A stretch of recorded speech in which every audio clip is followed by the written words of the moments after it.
Hello friends, it is Link the Gulf Coast Gardener. Today is Friday, March the 28th, and wanted to give you an idea for a flower garden. I'm really not all that good at laying out flowers and knowing exactly where to put things, but I think this one has worked out really well. So I change a lot of stuff in this flower bed because my yard tends to flood a couple of times a year, so it's always a bit of a work in progress.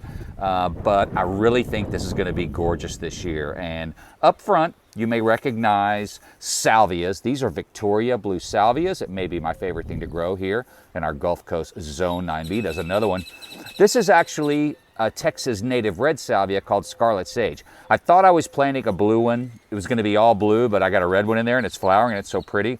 I don't want to mess with it. So, plus I want to find out how the red salvia stands up to full sun. So we will know in a few months for sure. So I've got some Victoria blue salvia, some Scarlet Sage, which is the Texas native red salvia, more of these blue salvias. And these things just flower all summer, non-stop flowering right up into frost. They generally survive the winter, no problem. They self-seed themselves. What's not to love? Now, some of these green plants popping up on the ground that aren't weeds, there are some weeds in there, but the rest of these guys, these are Mistflowers.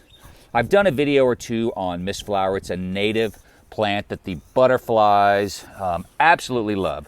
It may be the butterfly's favorite plant. Once Mistflower starts blooming, it is gorgeous. It's freeze tolerant down to zone 7, so it survives the freezes. And these always tend to survive floods too, so they may get wiped out, but they tend to come back from the roots. And look back there, my goodness. That's a solid bed of Mistflower. So this is going to be gorgeous. So I'm going to have these really nice kind of knee-high salvias with ground cover and flowers also from the Mistflower. And the Mistflowers will get a foot or so tall. It's going to be gorgeous. Now these big plants in the back, those are Hollyhocks. And I grew Hollyhocks for the first time last year as part of a wildflower mix. And these things are going to get really tall. They're going to be 3 to 6 feet tall. They're going to be absolutely gorgeous. I actually saved these seeds from Hollyhocks that I grew last year. I started them in, I don't know, maybe in January or February.